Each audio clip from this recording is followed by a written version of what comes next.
दोस्तों एक बुरी खबर है और वो खबर ये है कि वॉर दोबारा से शुरू हो गई है। ईरान ने अप्रैल के बाद अब जाकर इजराइल पर दोबारा से अटैक कर दिया है।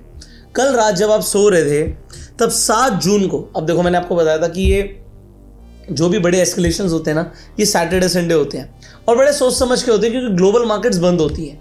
अब आप देखिएगा बड़े ध्यान से, 7 जून को इजराइल के ऊपर अटैक होता है, ईरान अटैक करता है, 11 मिसाइल्स छोड़ता है उसके ऊपर, 11 मिसाइल्स। अब इजराइल तो बोलेगा कि जी हमारा एयर डिफेंस सिस्टम एक्टिवेट हो गया, बट न्यूज़ में आ रहा है कि ऐसी कई सारी मिसाइल्स हैं जो इंटरसेप्ट नहीं हुई हैं इस बार। मतलब इजराइल के ऊपर ज़बरदस्त अटैक हुआ है। बट आप कहोगे कि यार ईरान ने एकदम से अटैक क्यों किया, ये मैं आपको बताऊंगा। बट आप एक चीज़ पहले देखिए भाई साहब, जब आप सो रहे थे अटैक तो हो गया, अगले दिन जब मार्केट खुली मैंने आपको क्या बोला था कि ये ब्लैक मंडे हो सकता है, और ब्लैक मंडे हमारी मार्केट पे फिर भी कम इंपैक्ट पड़ा है। निफ्टी दोस्तों सिर्फ 1% नीचे बंद हुई है, लगभग 250 पॉइंट नीचे बंद हुई है। बट आपको पता है इंटरनेशनल मार्केट्स में क्या हुआ?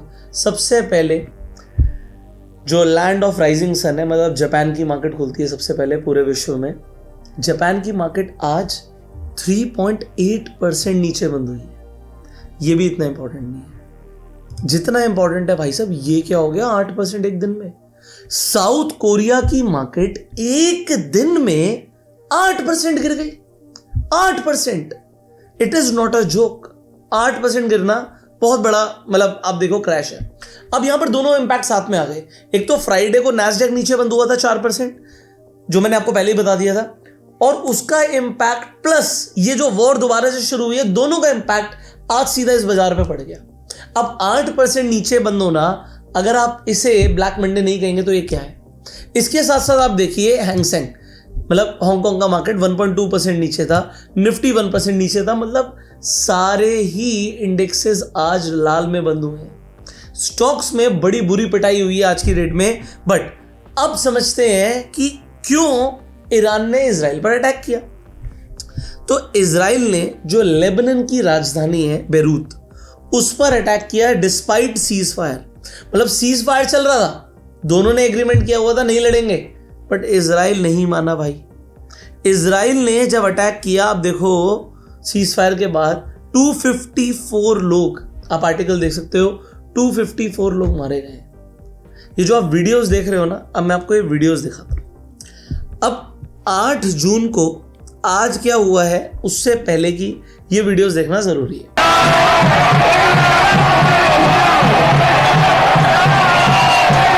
अब अगर आप ये क्लिप्स देखेंगे तो इन क्लिप्स में देखिए, ये क्लिप ईरान से है। इन क्लिप्स के अंदर आप देख सकते हैं कि ईरान के अंदर लोग जश्न मना रहे हैं, खुश हो रहे हैं। अब आप इस क्लिप को और ध्यान से देखिए, ऊपर हवा के अंदर मिसाइल उड़ रहे हैं, मिसाइल जा रहे हैं, बट ये लोग खुश हैं। क्यों? क्योंकि ईरान के अंदर ऐसा हो गया कि बदला लेना है। ईरान अटैक कर रहा है, और ईरान अटैक कर रहा है तो लोग खुश हो रहे हैं। आप इस तरीके के पोस्ट देख सकते हैं कि attack the killer of the leader. तो जो आयतुल्लाह खामेनी को मारा गया वो उनके सुप्रीम लीडर थे, और सुप्रीम लीडर के मरने के बाद लोग क्या कह रहे हैं? जिसने मारा उसके ऊपर अटैक करो, attack the killer of the leader. तो लोग सेलिब्रेट कर रहे हैं जब ईरान अटैक कर रहा है, और ऐसे ही सेलिब्रेशन लेबनान में भी देखे गए हैं। आप ये क्लिप्स देख सकते हैं।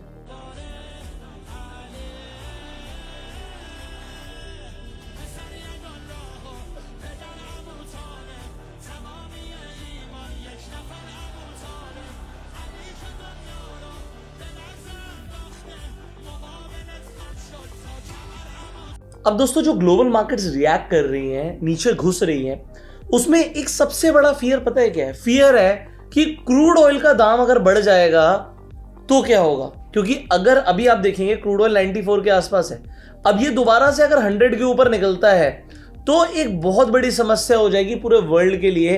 क्योंकि क्रूड ऑयल का बढ़ना मतलब महंगाई बढ़ना, और महंगाई बढ़ना मतलब मार्केट का गिरना। सो क्रूड ऑयल का बढ़ना मार्केट के लिए नेगेटिव है।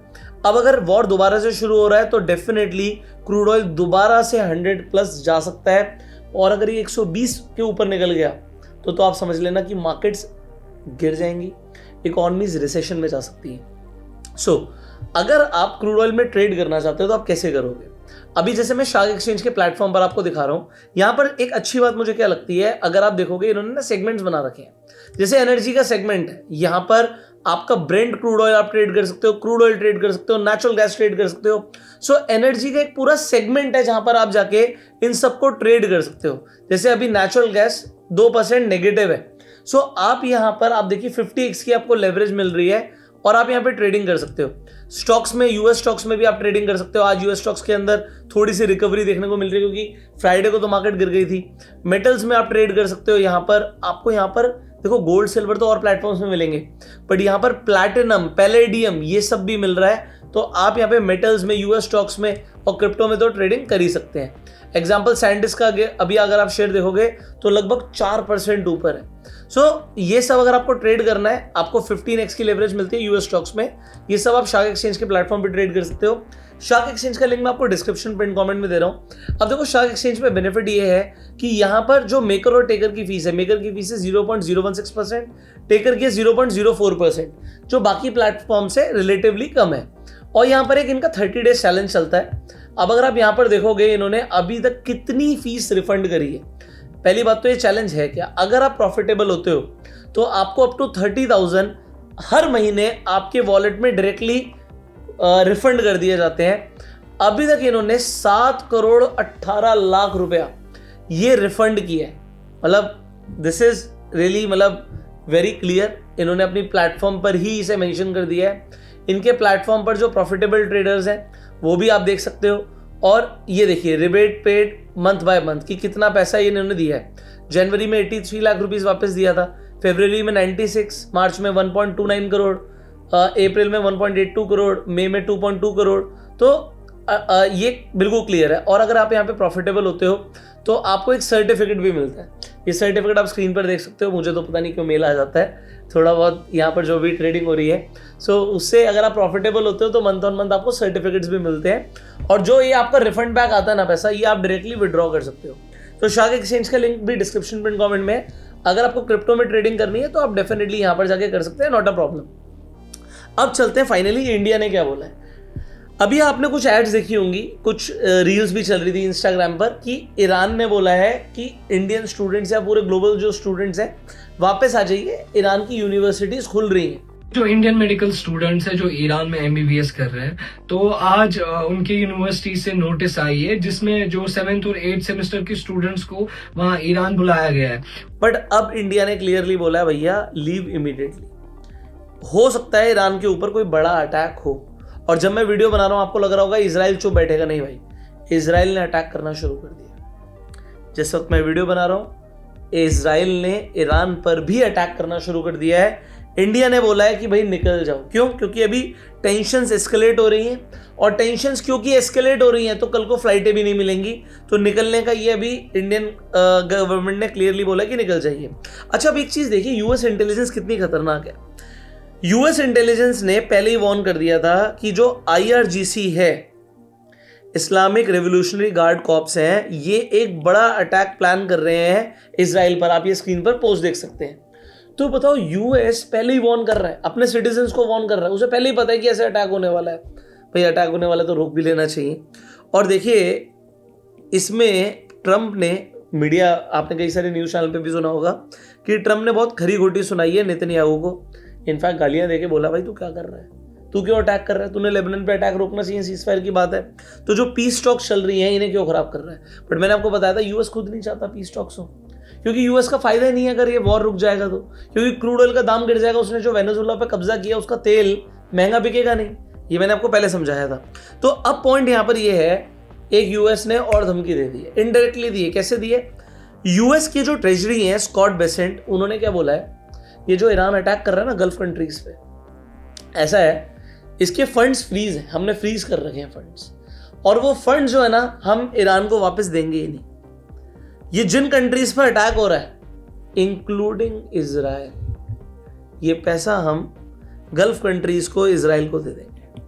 अब इजराइल का स्पेसिफिकली नाम नहीं बोला, बट ये तो बोला है कि जिन कंट्रीज पर अटैक हो रहा है। तो अगर ईरान ने इजराइल पर अटैक किया और इजराइल का इंफ्रास्ट्रक्चर डैमेज हो रहा है तो पैसा कौन भरेगा? ईरान भरेगा।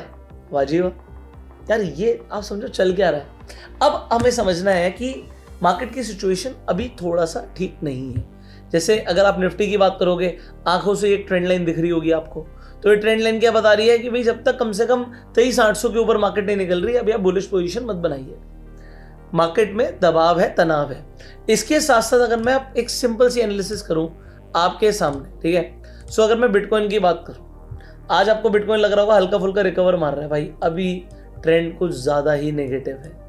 मतलब मार्केट के लिए छोटा मोटा बाउंस बैक मारना बड़ी बात नहीं है, बट अभी भी आप ये मान के चलिएगा जो आप कह सकते हो क्रैश है वो खत्म नहीं हुआ है, ठीक है। अभी भी तनाव है बिटकॉइन के ऊपर, जब तक आपको एक क्लियर कट प्राइस एक्शन नहीं दिखता, ठीक है। ये लो बनाया, हाई बनाया, अब अगर एक लोअर लो बना के दोबारा से लोअर हाई बनाता है, फिर आप एक ट्रेंड लाइन प्लॉट कर सकते हो। बट अभी जल्दबाजी मत कीजिएगा बुलिश पोजीशन बनाने के लिए, थोड़ा रुकिए, संभलिए। क्रिप्टो के अंदर वॉलेटिलिटी रह सकती है, बट ओवरऑल ट्रेंड क्या है इसे समझना जरूरी है। सो अगर आप क्रिप्टो में भी ट्रेड करना चाहते हो, बिटकॉइन में भी आप यहां पर जाकर ट्रेड कर सकते हो शार्क एक्सचेंज के प्लेटफॉर्म पर, लिंक डिस्क्रिप्शन पिन कमेंट में है। बट जो सबसे अच्छी बात है वो है इनका 30 डेज चैलेंज। अगर आप प्रॉफिटेबल होते हो तो भैया फीस ही नहीं ले रहे, इससे बढ़िया क्या बात है। तो आप एक बार जब शार्क एक्सचेंज पे अकाउंट खोलेंगे तो एक आपको गूगल फॉर्म का लिंक भेज रहा हूँ नीचे डिस्क्रिप्शन पिन कमेंट में, उसे भी फिलअप कर दीजिएगा। जो हमारी तरफ से गिव अवेज होते हैं वो भी आपको मिल जाएंगे। फाइनली आपको क्या लगता है, क्या ये लड़ाई अभी और बढ़ेगी?